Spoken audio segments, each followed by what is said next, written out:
After more than 13 months of following thousands of leads, the detectives of the Brooklyn Omega Squad captured the man they say is Son of Sam. This photograph of the man accused of killing 6 and wounding 7 was taken by police this morning. The composite on your right was the first of 5 released by the police over a year as they attempted to get the public's help in finding the maniac murderer. Police transported David Berkowitz from headquarters to Brooklyn Central Booking after my sources say he confessed to being the 44 killer, after he told them he was a killing machine. Police discovered in his car the .44 Bulldog revolver and a Thompson submachine gun. I'm told Berkowitz planned to use the revolver again and again, ordered by a voice speaking through a neighbor's dog, to carry out his bloody outrages against young, pretty women. Is he a serial killer? In other words, the man that he is today, we know that he did these things, but on some level, he certainly would be the first to say he shouldn't get out of prison. But on some level, he is very much not that man, that he's been redeemed. He may still be work in progress, as we are, but can he accept how much God loves him? Does he have the ability at this point to understand that God loves him? On the books, he is. Yeah, on the books, obviously, He's a convicted serial killer. There's no doubt about that. But I'm saying, who does God see him as? In God's perspective, he is his son. He's a new creation. You know, behold, all things become new, any man being Christ. Does he believe that? That's still part of his journey. Objectively, he knows. Doctrinally, he knows I'm a new creation. He could cite the verses. He actually gave me his Bible that he's had for 25 years and all the verses that he's underlined and highlighted that he's had to tell himself that he is a new creation.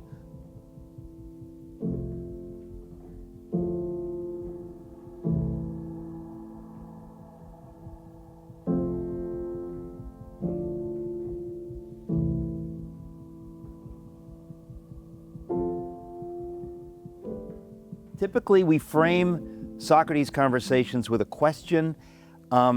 Today, given the subject of the book, the question is, I guess, centers around the problem of evil. What is evil? I have as my guest Michael Caparelli. Michael, welcome. Thank you for being here. Big fan. Listen, you've written a book. There's a lot to say. It's I'll just try to get us started here by saying that we're going to be talking about, you did 100 hours of interview with David Berkowitz, formerly known as the Son of Sam, serial killer from the mid-'70s. I remember it well. I grew up in New York City. The title of the book is Monster Mirror. You have a PhD in advanced studies in human behavior, and you're a behavioral science professor. So we're going to be talking about mental health. We're going to be talking about the story of the Son of Sam. I remember it so well, but it dawned on me just yesterday that many people who aren't as old as I am don't know anything about this. So I want to start, if you would, and I can help you, but to people who don't know anything about this man, David Berkowitz, who was known in the 70s as the Son of Sam serial killer, tell me and the audience, what's the story? What happened in the 70s? Who is this guy, and why do we know about the Son of Sam? Well, David Berkowitz provoked the largest manhunt in New York City history. There were about 280 police officers, NYPD, that formed what was known as the Omega Task Force. And they were looking for this maniac who was gunning down victims inside of parked cars, usually, not always, and would sometimes leave at the crime scene a letter taunting the police, taunting the media, signing it with monikers such as Monster, Son of Sam. And at that time in New York City, as you know, growing up in the city, the media really, took off with it. Disco clubs were closing early because a lot of the killings... Okay, so this is the summer of 77. Yeah, it actually started in 76, the Son of Sam massacre. It went viral in 77. it became big publicity, big news in 77. So he murdered 6 people. Is that Shot right? 7. Shot 7, murdered 6, and then they caught him. But I remember pretty well, looking at the cover of the New York Post, and if you ever want to know if you can trust police sketches, the answer would be no. I'll never forget the picture they had, and I was, when you finally saw him, you thought that it does looks nothing like him. But the bottom line is, this was a bad time in New York City, the 70s. There was a ton of crime, but a serial killer, somebody murdering indiscriminately, not because he had a grudge, not because he's owed money. This was kind of like evil for evil's sake, to murder people for no other reason. So the city was in an uproar. I mean, much of the country was interested in this, and it was so Berkowitz. I mean, we now know it's David Berkowitz, but he was writing letters. You said taunting the cops. Didn't he get in a back and forth with Jimmy Breslin? Correct. Was Breslin with the News or the Post? I don't remember. I believe he's with the Daily Post. And David Berkowitz had actually addressed the letter to Jimmy Breslin, and Jimmy published that particular letter. And that's really what spurred on a lot of the mayhem in the city. I mean, it was like the city was having a nervous breakdown. Women were cutting their hair short, dyeing it blonde, believing that he didn't kill blondes, although his last victim was blonde, Stacy Moskowitz. So Jimmy Breslin's publication of the letters is really one of the big things that spurred on the mayhem, the pandemonium all through the city. And to be clear, whenever you're talking about something in retrospect, you forget. Like, now we know he killed 6. Now we know who it was. Now we know that they caught him. But I remember before they caught him, the madness of the city, that you do not know who is doing this, why they're doing this. Are they going to get you next? When are they going to strike again? I mean, it's one of those horrors, really. So the city's in an uproar. I mean, you mentioned that he stalked, like couples making out in parked cars, basically. Wasn't that it, roughly? Mm-hmm. How old was he at the time? He's in his 24? He was 24 when he was arrested, convicted of 6 murders, and convicted of 7 shootings, also 1,400 fires lit throughout the city. Excuse me, 1,400 fires? The fire starting goes back to 6 years old. He was lighting his toys on fire on his windowsill. Also bugs. His mother would ask him why the windowsill was charcoaled in his apartment in the Bronx, and he would, of course, deny it. But the arson started at a very young age. Not just arson, but vandalism. His father often called him a spite worker. Noticed at a very young age that he was just a spiteful kid. For instance, he tells the story of painters inside of his Bronx tenement, and he was about maybe 8 or 9, and they had a big drum gallon of paint, and David tipped it over, got on the elevator, and went into his apartment laughing. It just had that type of vindictive, resentful personality from a young age, and that resentment grew. It just grew. And as you know, with resentment, it's, anger's a funny thing. Anger has bad aim. I can be angry at you, but if I hold on to anger long enough, now I'm not just angry at you, I'm angry at everyone. By the end of the day, I'm saying I hate humanity. It becomes generalized. And that's what happened with David's resentment and anger. It's no surprise that Ephesians, a book in the Bible, the New Testament, the Apostle Paul warns that if you let anger sit too long, that you will give the devil a foothold or a place of occupancy, that it'll develop from an anger that's psychological to diabolical. I mean, we see this with, like, for instance, the Columbine shooters. Columbine shooters did not show up at Columbine to kill bullies. They showed up at Columbine to kill everyone. That was the goal. So, anger can get to a point where it's so generalized that we have to ask the question, is this just a human emotion? Or is this Satan's frenzy working through an individual? The very warning within the book of Ephesians that anger can become a foothold or a vessel, a beachhead for Satan to work through. So, I should say, as you're quoting the Bible, you've also are a pastor. I was for 16 years. You I were a resigned. pastor. You are you're the author of this book, Monster Mirror. Let me ask you the kind of big question: why is it called Monster Mirror? Well, this is probably the most radical claim of the book in our humanistic society. You know, in humanistic society, we think everyone is wonderful, or at least we think we're wonderful, and the next guy is the narcissist. And the idea is that David Berkowitz is not just a serial killer, he's not just a monster, but he's also a mirror. And I challenge the reader to identify with the worst possible human being and even see reflections of themselves in David Berkowitz. Now, that might be a real tall order because, again, we see people like David Berkowitz as other people, as some kind of species that's different than the rest of us. But what I'm challenging the reader is that our nature is people, just as the prophet Jeremiah said in Jeremiah 17, the heart of man is wicked and deceitful, that there's a potential psychopath in everybody.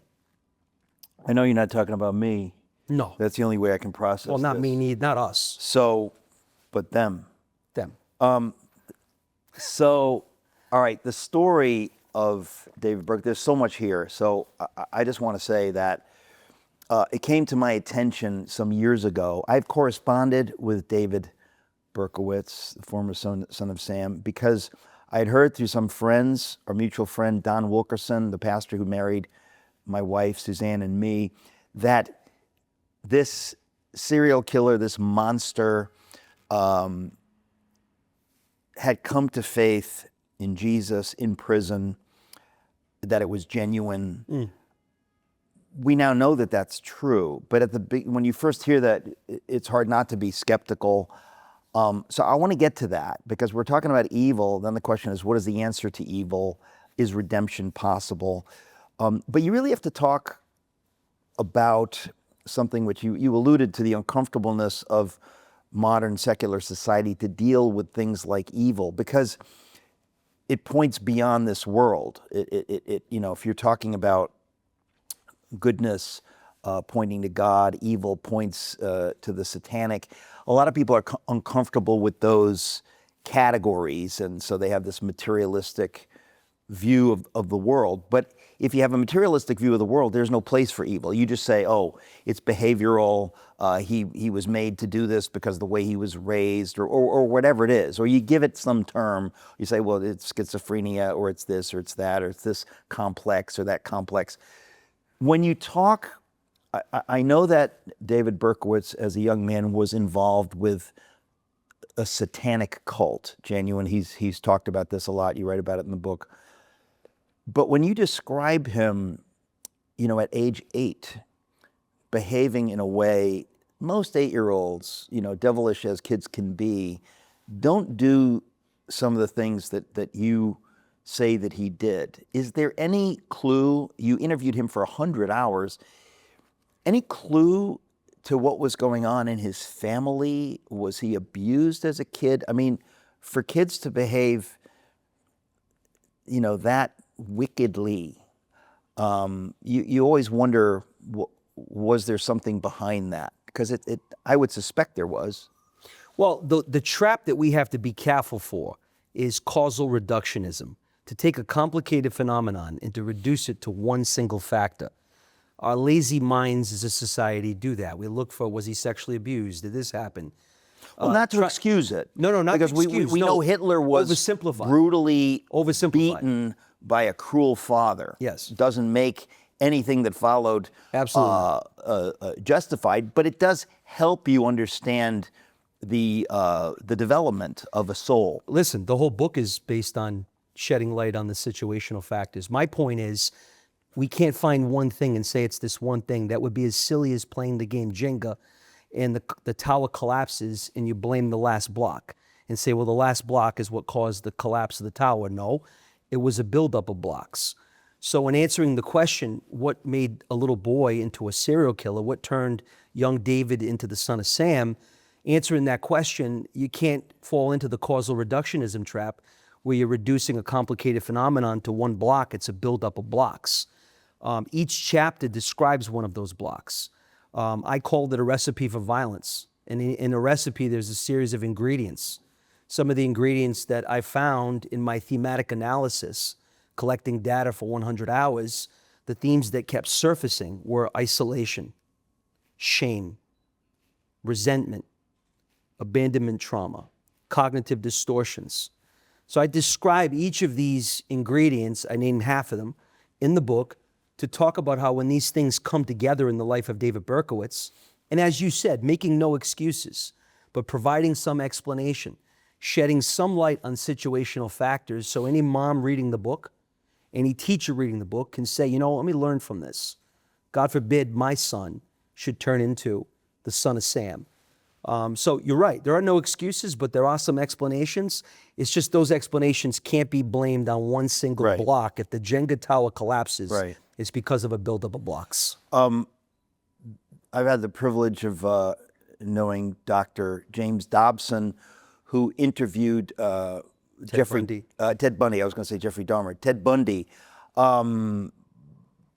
not long before Bundy was executed for 24 hours. really, really horrible things. And it helps you get a glimpse into how might this happen, what's going on, when does somebody open a door to evil or to the demonic. So you're not justifying it, you're not saying, oh, it's because of this or because of this, but it gives you some ability to understand. To prevent. How something this could happen, and in future, obviously, to do what you can to spot it or whatever. So when you sat down with David Berkowitz for 100 hours, you got to know him as he is today. Very, very dramatically different than the man most would think of as the son of Sam. Most definitely. Like all of us, he's still a work in progress, but he's a radically different human being. God came into his life in the late 80s, I guess. When was he arrested? 1977, August. August. So that's the famous Summer of Sam. I mean, again, I remember it pretty well. The city was just crazy with how can we find this guy? He's leaving clues. He's taunting the cops. How was it ultimately that he was found? You said there were 280 cops put on this task force? 280 something, yeah. It was the Omega Task Force. Ironically, it was a parking ticket. David parked illegally in front of a fire hydrant in Brooklyn. And within the time frame that he parked in front of that fire hydrant, he committed his last murder, the murder of Stacy Moskowitz. Stacy Moskowitz was, I want to say, about 20.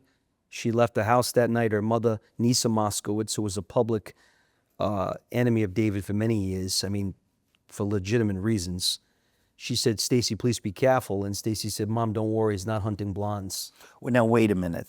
Wow, really? So yeah, he So shoots her her while mother parked in front of the remembers fire hydrant. that she tells her daughter, be careful. And she says he's not hunting blondes because the profile At that time. what had been that, all of his victims were brunette Yeah. with long hair. Yes. So if you get your hair cut short, if you're blonde, you don't fit the profile. Of course, his last victim was Stacy Moskowitz. So he parks in front of the fire hydrant, and while he's committing murder, a police officer writes a ticket. He comes back, he sees the ticket, and when the police department decided to follow up on some of those tickets, figuring maybe they'll come across a witness, somebody who's seen something, it dawns on them that this particular car is owned by a Yonkers resident in Brooklyn. What does a Yonkers resident do At 1 o'clock in the Brooklyn morning? at the time of the murder? That's odd. Maybe this is not a witness. Maybe this is a suspect. They call the Yonkers Police Department, and another just act of providence, if you will. His neighbor picks up the phone. She's a dispatcher at the police department. And his neighbor's had some serious problems with him. In fact, he shot her dog. Okay, he shot her dog. He shot the neighbor's dog. The same dog. Sam. Well, Sam's dog. Sam is the owner of the dog. Sam's dog. So son of Sam. Let's get to it. Why is he called the son of Sam? What is that? It's a little bit of a play on of words. Sam is obviously his neighbor, but Sam also was indicative of Samhain, a Druid god that David said that he and the cult worshipped. A what? A Druid god, a god A that druidic god. a Druidic god that demanded human sacrifice. Okay, so Samhain. I mean, this is why I bring this up. So because I was not aware of this, the play on words, that his neighbor's named Sam, but this satanic cult, occultic cult, worshipped a quote-unquote god, small g, named Sam something. Samhain. Okay. So then, in his distorted mind, he actually starts to believe that his neighbor, the fact that his neighbor has the same name, Sam, as this Druidic god, he starts to actually believe that his neighbor is the devil and that the dog itself is part of that whole scheme. And he falls under the commands of the dog in his own twisted mind. And at the behest of Satan, he commits his crimes. Okay, so you gotta slow down here because this is dramatic stuff. He believes that Satan is speaking through the dog, commanding him to commit murder. Is that a fair statement? Yes. Okay. Now you and I know the demonic is real. Mm-hmm. So it is your estimation after 100 hours of interview with him that this was genuine, that he at the time was consorting with demonic powers, or was it hallucination? Well, I'm not saying that everybody that has a hallucination is necessarily under demonic influences, although there are those cases where people have hallucinations and it is under the guidance of demons, under the spell of the demonic. And in David's case, I would definitely say that it was. But let's not forget, this is years and years in the making, years and years of resentment, years and years of shame, pulling away from society, this outsider mindset. I mean, he even puts that in the letters. I am an outsider, watching the world go by, programmed to kill. So he's got that typical outsider profile that you see in a lot of school shooters, a lot of mass shootings, wanting attention, wanting to fit in. I say all that because sometimes we think it's either the devil, the diabolical, or the psychological. But in David's case, and in probably every case, it's a dance or a tango between human personality and spiritual principality.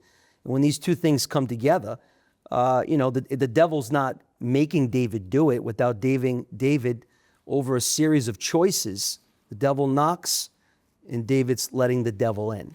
Okay, so it's both. And that's, to me, the key, is that if somebody has a pure materialist mindset, they don't believe in the demonic. I referenced yesterday while we were talking a book that was seminal in my coming to faith, written by M. Scott Peck, the Harvard psychiatrist, who, before he wrote his blockbuster book, The Road Less Traveled, writes a book called The People of the Lie, where he recognizes in his psychiatric practice figures with stories that cannot be accounted for in the psychiatric literature, something that seems from another world, something that he comes to conclude is evil, is demonic evil.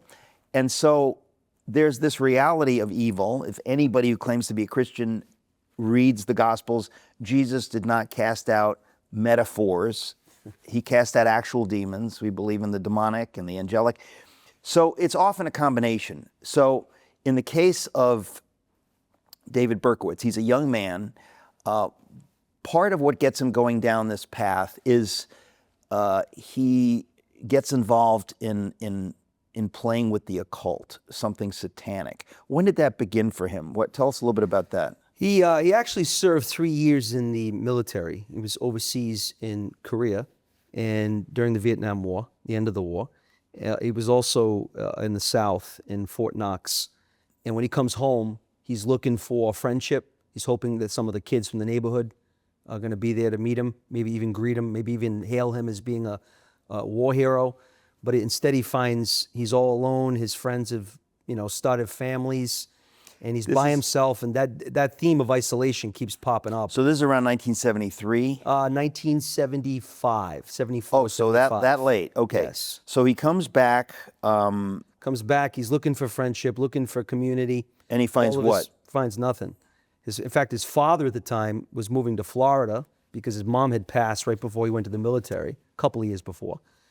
And, well, when he was 14. So he comes back, dad's packing his bags, moving to Florida with his new wife. His friends have all moved on.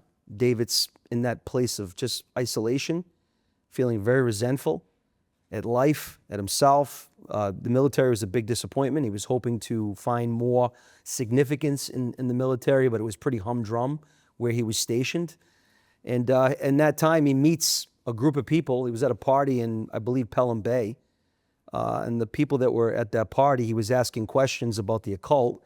At the time the movie The Exorcist came out, everybody was seeing it, talking about it. It was a real conversation piece. And that led to an invitation back to one of their meeting places.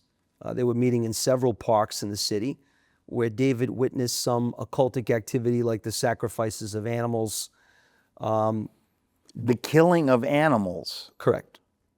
As part of a satanic ritual. To satisfy the appetite of the demons. So he sees this for the first time, having come back from Korea. Okay, so does he participate? Does he get involved? Yes.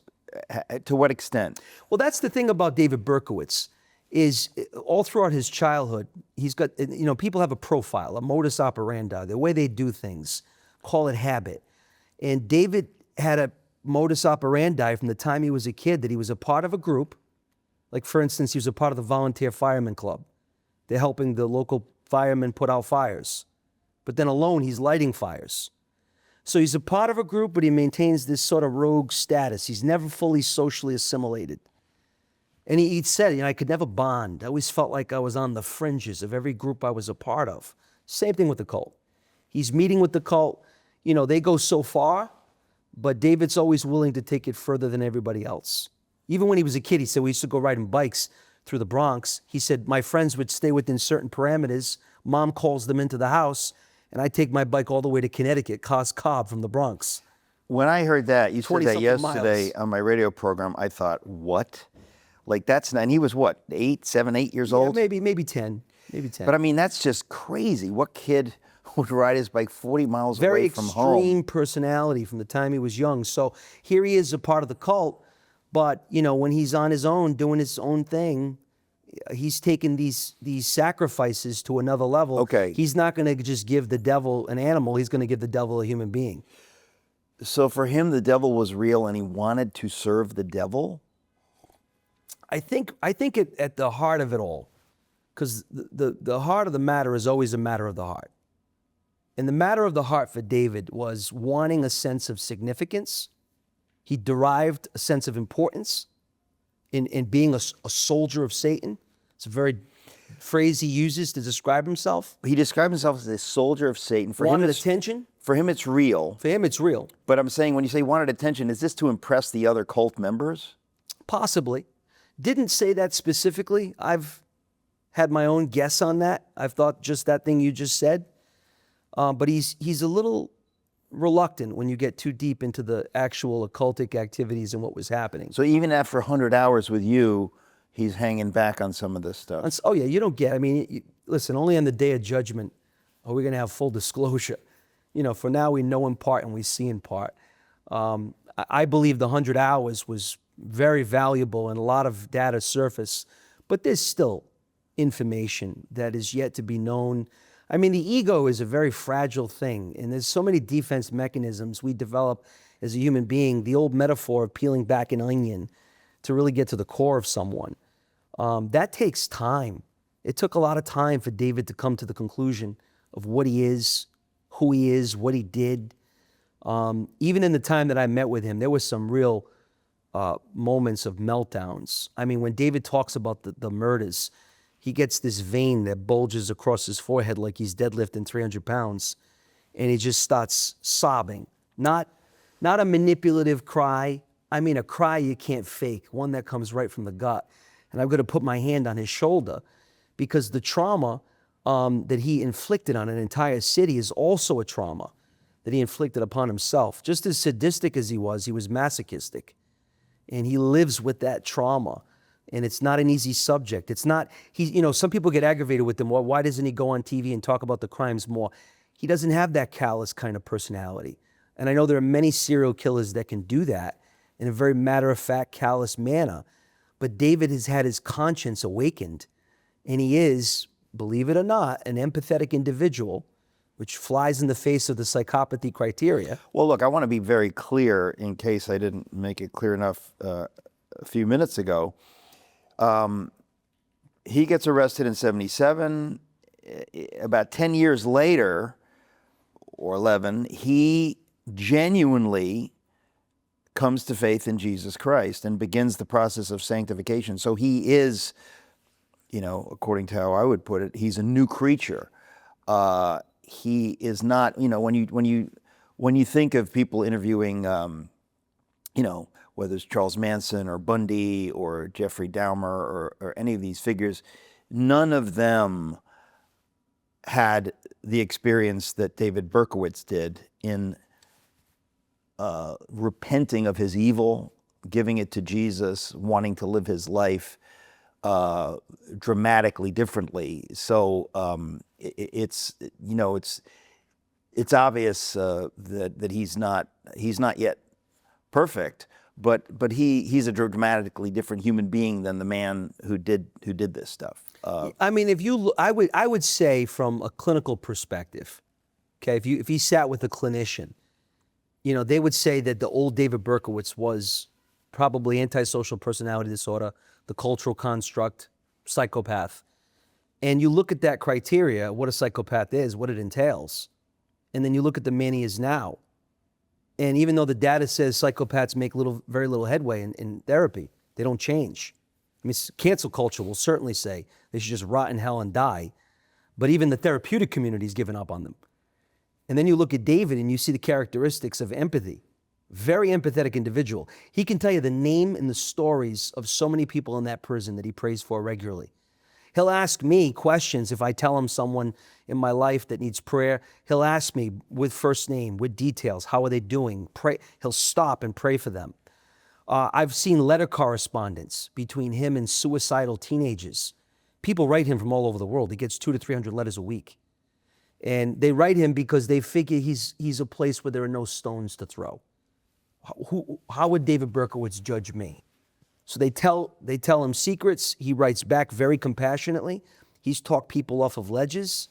I mean, he has been used in a very powerful way and has demonstrated a very empathetic personality. That's not consistent with a psychopath. Now, I know there are those that'll say, well, he's putting on an act. It's a jailhouse conversion. I worked with 2 other serial killers prior to David Berkowitz who did use religion, and they were jailhouse conversions. They last about 6 months, and it's usually right before a parole hearing. It's hard to put on an act for 35 years and be as consistent in his faith as David Berkowitz. But not only have I seen actions, because you can put on an act to some degree with actions, I've seen reactions. A reaction is hard to fake. That's visceral. That's what you do when you're caught off guard, when you're taken by surprise, when life doesn't go your way. I've seen how David behaves when he's stressed. I've seen how David behaves when he's angry. One of my sessions, I showed up. He had a verbal altercation with another inmate. The inmate said something horrible. David was in very bad headspace. I talk about it in the book. And I watch him navigate anger, not like a psychopath navigates anger. I watch him navigate anger like a man whose heart has been transformed. So I've seen David's reactions. I've tasted the fruit. And the Bible says you can only judge it by the fruit. And the fruit that I taste is good. Well, I want to go back to before he commits these 6 murders. He is, playing with fire, literally, and then playing with fire in the sense of playing with the demonic. He has entered that realm. Is there any specific moment or incident or story where he opens the door to the demonic, where he gets to this point where he's going to murder human beings to please Satan? Is there any moment where does he talk about hearing the devil speak to him? Because that's the idea that Jimmy Breslin's writing about this I guess, in the Daily News about that this guy is, consorting with actual demons, hearing the voices of demons telling him to kill. Can you give us any specifics on that? Because I don't remember. Yeah, well, I think you got to put in context the fact that David was trying very hard to fill a void that had been there for a long time. So when he gets out of the military, nobody's there. He starts to search for his biological birth mother. I mean, he goes on a real hunt. In fact, he was searching for his biological father because he believed his mother was dead. His adopted parents told him, David, when you were born, your mom died during the delivery. They told him that because they were advised by experts that it would take away the sting of the rejection if his mother had died. So he believed his mother was dead. He goes looking for his biological father. In the process, he realizes his biological father is actually the one that's dead, but his mother's still alive. He meets with his mother. It's a reunion. He's hoping the reunion will fill this massive void inside of him. How old is he at this point? 23, 22? He meets with his, this is such a sad story. He meets with his biological mother. And biological sister, half-sister. And what happens when he meets with his biological mother? Well, there's conflicting stories on this. Back in the 1970s, when he was arrested, he claimed that it was a big disappointment. He tells me today that his stories back then were because he was mad at his biological mom, because I guess she had did a story with a magazine and he saw it as a betrayal that she was putting the story out there for money. So he kind of had this resentful take on her. But he tells me now, years later, that retrospectively the meeting was sweet, but it was still anticlimactic. It wasn't filling that void inside. And then he meets this cult, becomes a part of it. And he said there were particular evenings where in the middle of the occultic activity, he looks up at the sky and tells Satan, I'm yours. And he said he felt an energy. He said even in the crimes, he felt transfigured. It was as if there was some, this is not unusual with serial killers. If you go back and you look at the data that FBI has on interviewing serial killers, Ted Bundy called it an entity, this energy that came over him when he committed his crimes. He said it was as if he was in the corner of the room watching himself, like this out-of-the-body experience. BTK, Dennis Rader, called it the X Factor. He didn't quite know what to name it, but he put an X as the unknown, but something unexplainable. Jeffrey Dahmer referenced watching The Exorcist before the killings and almost psyching himself up as he was watching The Exorcist. Now, this might sound freaky to the listeners, and they'll go, what is this devil stuff? That has nothing to do with me. I think we come more in contact with the demonic than we even realize. For instance, you behave out of character. You say something you shouldn't say. You punch a wall. You kick a cat. Whatever it is you do. And then when you're done, what do you say when you apologize? You say, I don't know what got into me. I'm sorry. I don't know what possessed me. Or you say, I got carried away. That's interesting vernacular. It almost insinuates a paranormal energy that met you at the intersection between your choice and whatever that thing was, and whipped up your irritation into rage, took the emotion to another level. So I think as otherworldly as this sounds, I think most people, whether they realize it or not, are interacting with the spiritual realm and may even come under, I wouldn't say possession, but come under the influence of it and behave in ways that they would never calculate, ways that they would never see themselves behaving. Well, one of the reasons I want to have this conversation, anybody who discounts the spiritual, who discounts the dark side of the spiritual, which is to say the demonic, is foolish and ought not to do that. We have to go, we have to get positive here, because he's caught, he goes to prison. Now, actually, before we get there, what did he say when he was caught? Because I remember, like it was yesterday, watching, Channel 5 News, Channel 11 News here in New York, and the look on his face when he's caught. Can you remind us what he says? Well, the police had staked out his car outside his apartment in Yonkers on 45 Pine Street.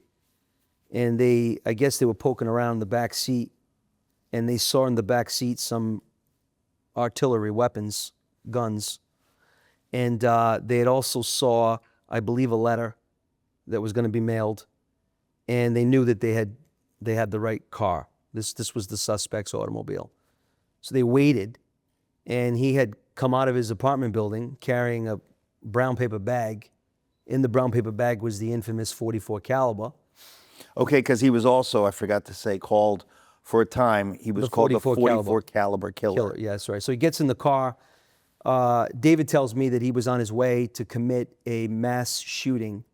He was going out to the Hamptons. He actually went out to that same area a couple of days prior, maybe a week prior, and it was an outdoor disco, and he was going to just commit a mass shootout. Which he had never done before. Never did that. He was going to die in a blaze of glory. And he thought that he was going a suicide mission as well as... I have not heard this. Yeah. Where in the Hamptons was this outdoor disco? I'm not sure, but when he gets there, this is a week prior, it starts downpouring, and there was no rain in the weather calendar at that point. It was like an act of God that prevented that shootout. But he had thought about that shootout ever since that disappointment when it rained, went back home and thought, I just want to end it. Because he said, Mike, as much as people think I was gleefully committing the crimes, and of course the moment of the kill was gleeful, because there is a pleasure in that. Violence can become just as addictive as cocaine.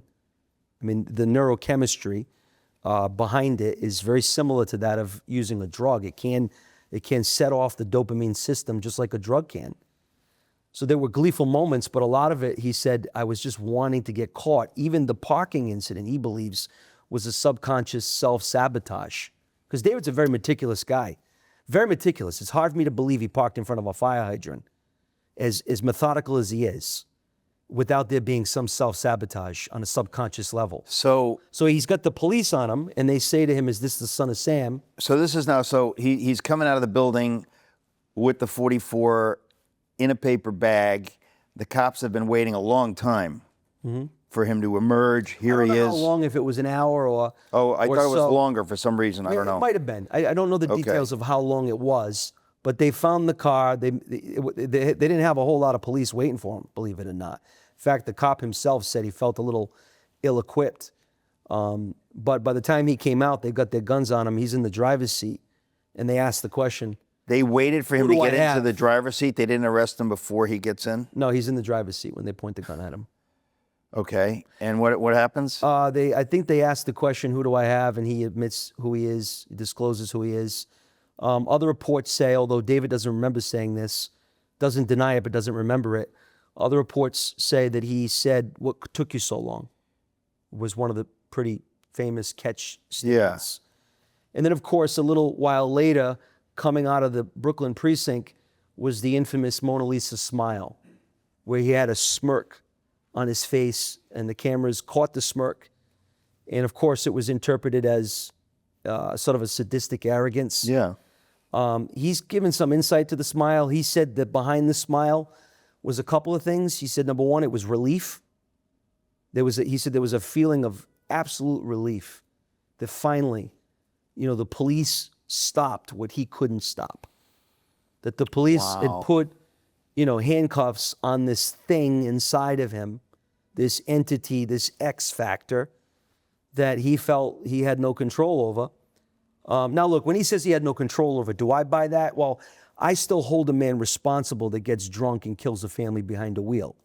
Because even though in the moment of the crash, he might have lost control, he still decided to ingest the alcohol to bring him to that point. So David, I believe, is responsible. I don't think you can say diabolical reality at the expense of human responsibility.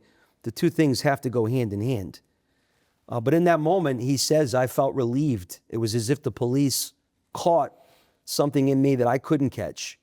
And then also he said he felt really, he said, deep shame. And it was this cockiness sort of masquerading a coping mechanism, if you will, a defense mechanism for the shame, which is not atypical to human behavior. When people get embarrassed, oftentimes they overcompensate with a cockiness or an arrogance. So that's really, to me, the psychology behind that smile, what we were seeing when we saw that Mona Lisa smirk. Okay, so the whole city breathes a sigh of relief. He's caught. He's put away for the rest of his life. So now he goes to prison. What happens? He's in Attica. He's in Attica. Within a year in Attica, he's stabbed in the neck. He's actually fulfilling his duties within the prison, and he's emptying water in an inmate's jug outside the prison cell. And the inmate reaches over with a shank, reaches through the bars, and cuts David's neck. I mean, they said it was a miracle that he survived. Now, why did this prisoner do this? There's a lot of different speculations on that. David's not exactly sure. Probably the most believable explanation is the guy simply wanted to make a name for himself. But David never gave up the name, and that made him a star overnight in prison. You mean never gave up the name Son of Sam? Never gave up the name of the guy that stabbed him in the neck. Oh, I'm sorry.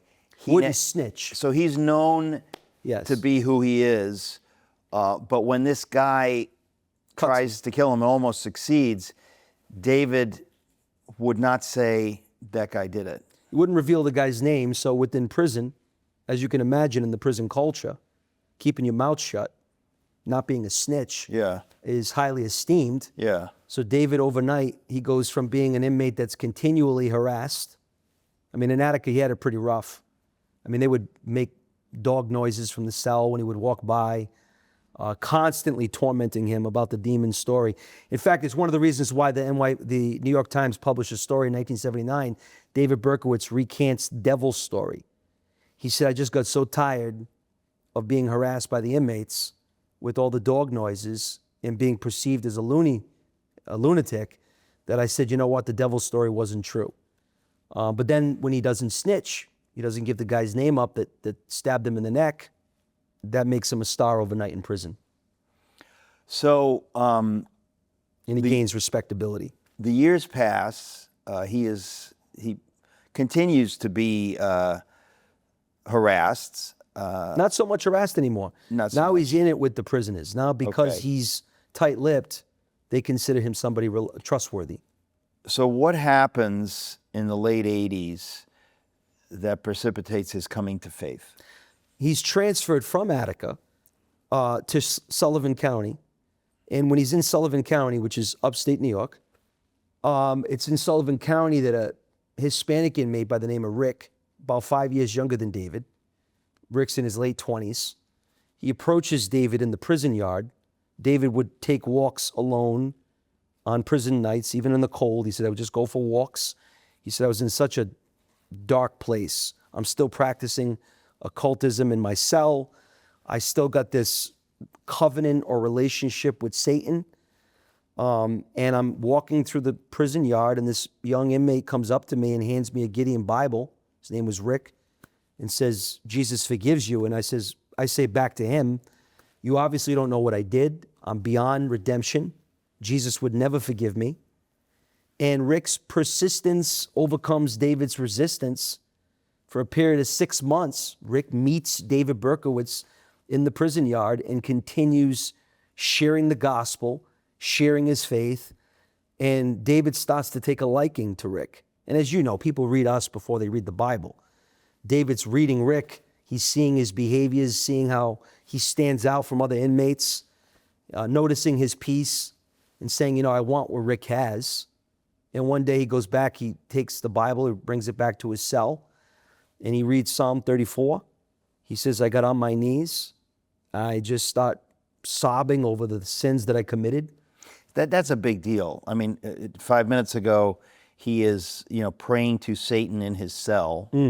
Now, he reads Psalm 34 and starts crying about the sins that he has committed. Yeah, right before that, he said he got to a point where he got very angry with Satan because he realized that he was duped.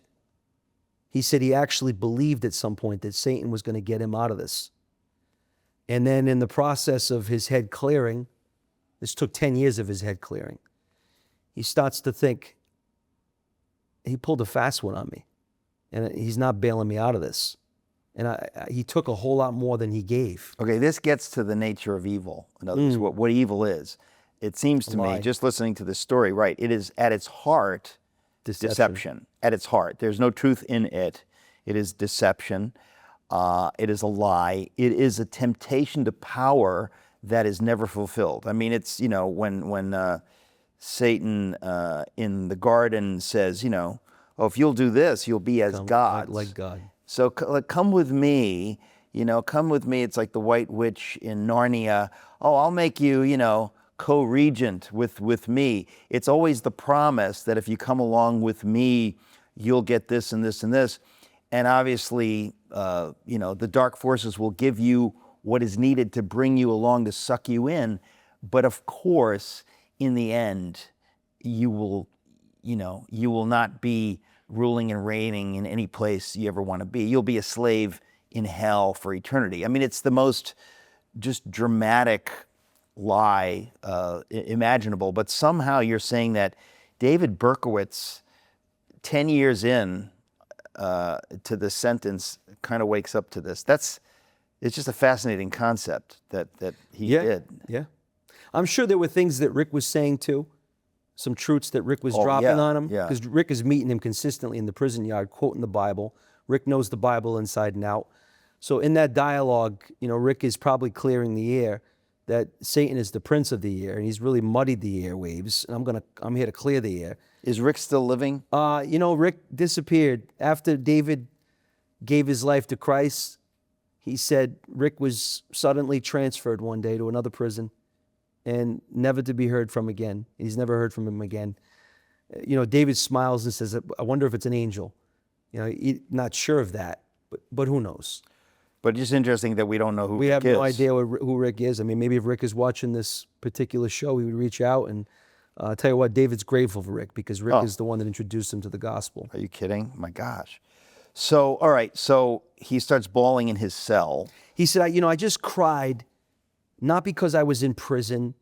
He said, a lot of the cries I had in my life were selfish. That cry was, I sinned against God. And I sinned against the adopted parents that spared no effort, no time, no energy in loving me, taking me in at 4 days old. I devastated families everywhere. So he said it was a cry that was strictly over his sin. Now, probably like you, I'm thinking, boy, this is going to be a good exorcism moment. This is going to be like a Stephen King novel. Like, what happened that the demons were cast out? Did your eyes roll in the back of your head like a slot machine? Did your head spin like Linda Blair in The Exorcist? Like, what happened here? And he says, Mike, it wasn't that way. He said it was just this cry for about an hour and a half, maybe. And then I go to bed and I wake up. He said, and I wake up and there's a peace in my cell. It was as if thousands of pounds was lifted from me. I said, Dave, I would have expected a lot of noise, a big showdown, with that many demons. And he said, my whole life was noise. The streets, what I was doing, it was all chaos. It was all pandemonium. It was as if the quietness of the Savior overtook the noise and the chaos of the powers of hell. This is, it's rare that we talk about these things in a way that's so on the nose, right? Because we talk about, good and bad and evil, but this is really, we're talking about principalities. We're talking about actual powers. You say in the book something about evil energy during the infamous blackout of 77. That's when, I remember this. I was not in New York at the time, but on July 13th, 1977, the largest generator in New York City shut down. The power lines were overtaxed. Nearly every neighborhood in the 5 boroughs went black. For the next 26 hours, 1,616 stores were looted, on and on and on and on. It's just a crazy thing when we're thinking about the demonic, that this stuff is real, and there's many ways to look at it. But we live in a world that, as I said earlier, that either it's sensationalized, Agree. or it's just ignored. But, you really do, you have to wonder what was actually going on behind the scenes. Well, I try my best in the book to paint the picture of that intersection between the evil entity on the outside and the human nature on the inside. Because if you focus on either one of those things too much, that's where if there's extreme in either one of those areas, now we're off to some, straw man version of Satan that can be easily disputed by the secularists. Right. But when we understand that evil is not just the entity from without, but it's also in cahoots, it's working in collusion with the traitor within, my own sinful nature. Understanding that intersection is what's critically important. And I think most people today, because of humanism, the idea is we're wonderful people. We would never do this. I tell you, I've got a lot of respect for Dr. Jordan Peterson. I've sat through his lectures, and I've seen him challenge the listener in looking at themselves and confronting what Carl Jung called the shadow, what the Bible calls the flesh, the darker side. We'd like to think when we're reading history that we would be on the good side. But, the Homo sapien, that species, human nature, Jeremiah 17 is right on. We are wicked and deceitful above all things. And most of us think we're wonderful people. And if we point out any evil, it's usually somebody else. But the Tempest, the play by Shakespeare, the Duke of Milan, he says, this thing of darkness I acknowledge, this thing of darkness is mine. And that's really what Monster Mare is all about, is to say, like John Bradford, the Puritan, said in the 1500s when they were executing a criminal publicly, and they were calling him a scum, a scoundrel. The story goes that Bradford pointed to him and said, there but for the grace of God, so go I. That man, you call him a monster, but I'm seeing a mirror, and only because of the grace of God, I don't walk in his shoes right now. So it's a book that's going to challenge the sanctimonious. It's a book that's going to challenge those, as you say, that believe Germany, during the days of Hitler, that the Germans were some type of, abnormal people. No, they were morally virtuous people. But even those that are morally virtuous, because of the sinful nature, don't underestimate what can happen under certain situational factors and under the influence of the demonic.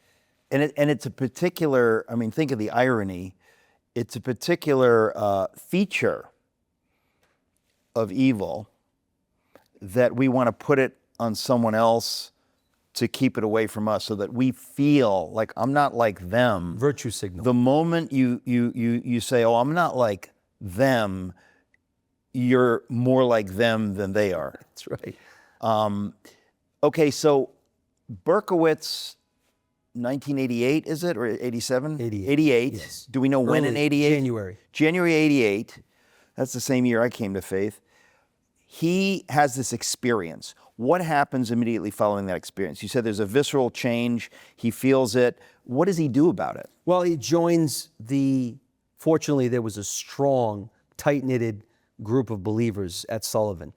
He said he's so thankful for that, because it was in that family of Christ, in that prison, that he was discipled. With this guy, Rick, initially. Yeah, Rick, for about a few months. Okay. Rick, I want to say he disappeared about 6 months. But he plugs conversion. him into the Bible study at Sullivan. He helps him assimilate into that Bible, Okay. which David needed a lot of help with that, because David's bonding ability, as we know, was just so limited. So being with people and being vulnerable with people and getting to know others was a challenge for him from the time he was a kid. So he joins that family of Christ, and it's there that he's confronted with the truth. His character defects are called out. He has to confront these character defects. But as you know, habits, they're like comfortable beds. They're easy to fall into. They're hard to crawl out of. So it takes David time. In fact, here I am coming 30-something years after his conversion, and there's still more to the story. And there's still other secrets that David Berkowitz is harboring. And David admits in the book some real difficult things to admit. Which, by the way, for me, integrity is not just doing the right thing. Integrity is doing the right thing after you did the wrong thing. And David Berkowitz has shown me that kind of integrity, that even when he blows it, he's able to say, you know what, I blew it there, I lied there. That's wrong, I gotta make it right. So even 30-something years after meeting with Christ, David Berkowitz is still a work in progress. And I describe some of that journey in the book. So, at what point does he go public about his faith? Because I know that Stacy Moskowitz's mother, his last victim's mother, initially was very disparaging of his claims and didn't believe that this monster who had murdered her baby was sincere. Yeah, I actually have the letters. It was a very emotional, tumultuous journey, the friendship between them. It wasn't just all peaches and cream. I mean, there were moments when niece is very angry with him in the letters, and they're going back and forth, and David's trying his best to make right what he did wrong. I mean, even the idea. But she ultimately forgave him. I was going to say, just the idea that this woman is corresponding with the man who murdered her beloved daughter. She told her neighbor in Florida, I believe it was Miami, she moved from the city into Florida. She said the anger was eating me away like cancer, and forgiveness was really the only way out. What a concept. Your baby girl, 20 years old, is murdered. And had already lost her other daughter. I didn't know that. She had lost another daughter a few years prior. So the most natural thing in the world is to be consumed with hatred. Which she was. For the evil monster who murdered your baby. And she was. And eventually, she realized she's the prisoner of her own hatred. She realized that forgiveness, as you've heard it said, is setting a prisoner free and finding out the prisoner is me. She actually said something to that extent, the gist of that, to her neighbor. It's actually reported in, I think, her obituary or some newspaper clipping that told the story of her life and her death, referenced the statement that she made to the neighbor because they interviewed the neighbor, and the neighbor said she got to a point where she was so filled with hatred, and she looked at her neighbor and said, "Don't let hatred consume you like it consumed me for years." And forgiveness was really the only egress, was the only way out. Isn't that interesting? Because again, we want to think in black and white, like David Berkowitz is a murderous monster.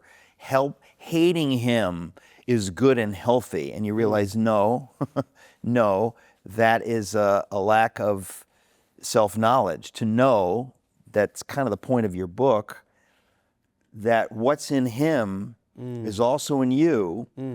And if you're not careful, you're going to go down a similar path. You might not end up being a serial killer, but you might destroy your own soul. Absolutely. By giving in to self-righteousness. In this case, self-righteousness. I mean, anybody that's watching that wants to see David Berkowitz's murder as something different than what's inside of them, if you're a Christian, you're not taking Jesus' claim pretty seriously. He put hatred and murder on the same scale. The same scale on the day of judgment, that the hater will be judged as the murderer. Yeah.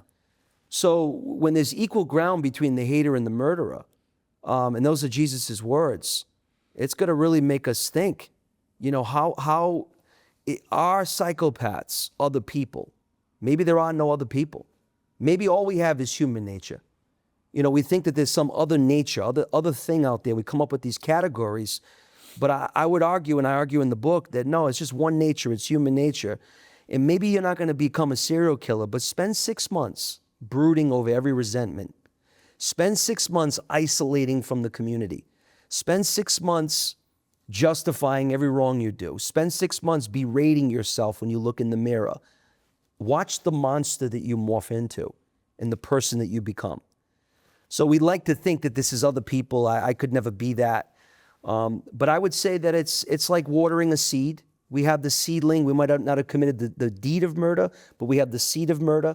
And if you water that seed and you germinate it over a period of time, you might be surprised at what you actually evolve or morph into. That's what Monster Mirror is all about.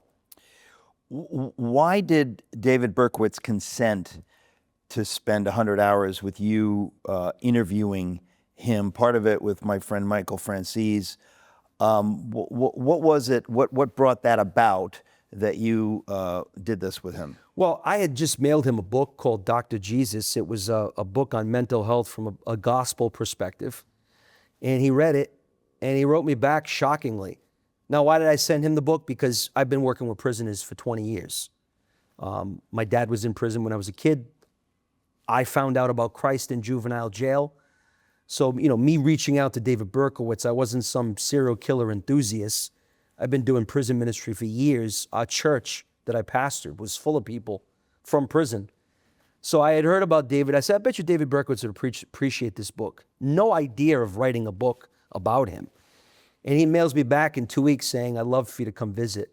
He said, I've been waiting for a guy with your background to tell my story. He said, I wanted somebody that was a believer, but at the same time had some understanding of the psyche and the breakdowns of the psyche and explain what was happening to me in the 70s, because I can't even figure it all out. So I visit with him, and the timing of it was interesting. David had already had a real scare. He had a quadruple bypass, had a heart attack. There's a real fear of God in him right now. For David, there are only 2 days that count, this day and that day. And he knows that on that day, which he believes is coming soon, having that kind of health scare, it makes you number your days. He wants to make sure he gets things right on this day so that he's ready on that day. So the timing, the orchestration of his life and what was happening and the secrets that I think he was keeping inside of him, things he needed to talk about, I think set the stage, paved the way for my arrival. And right away we hit it off. I mean, we had a lot of mutual things to talk about, a lot of familiar spots in New York City, Times Square Church, Don Wilkerson, my experiences with Teen Challenge Ministry, just a lot of common ground. My stepdad being from the South Bronx. It was just a lot of overlaps. And then the rapport was pretty quick. And we took the journey together. And really, we're not just co-laborers in ministry, but we've become friends. I told David, I said, listen, I got to be honest with you. Being your friend, now that I've been on YouTube and the book ranked #1 on Amazon in true crime in October, I said, I'm getting publicity now. Being your friend is like being in a construction site. You're under the sign that says drop zone, rocks may fall on your head. So, he gets a chuckle out of that.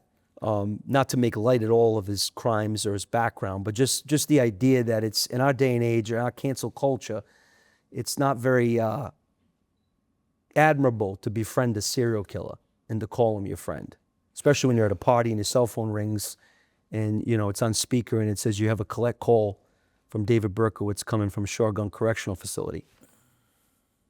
Well, I mean, I guess this, I don't like to use the phrase begs the question, but this forces us to ask, because you're a Christian and I'm a Christian, is he a serial killer?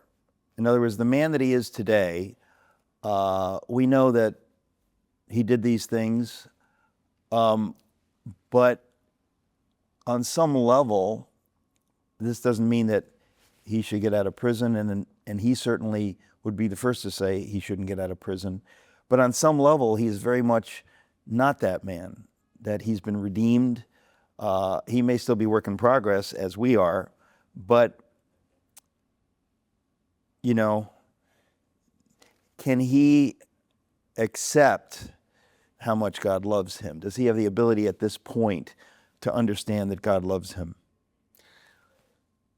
Well, as far as your first statement about him being a serial killer, whether he is or not, I mean, on the books, he is. Yeah, on the books, obviously, he's a convicted serial killer. There's no doubt about that. But I'm saying, who does God see him as? In God's perspective, he is his son. He's a new creation. Behold, all things become new, any man being Christ. Does he believe that? That's still part of his journey. Objectively, he knows. Doctrinally, he knows I'm a new creation. He could cite the verses. He actually gave me his Bible that he's had for 25 years and all the verses that he's underlined and highlighted that he's had to tell himself that he is a new creation. But subjectively, I mean, there are days, as you know, I still feel like the old man. I still feel like that guy 28 years ago who came to Christ in a juvenile jail. It feels like that dog is still there. That dog will still hunt. I've got to remind myself, no, you're a new creation. But see, that's the question. In other words, now we still today have the choice.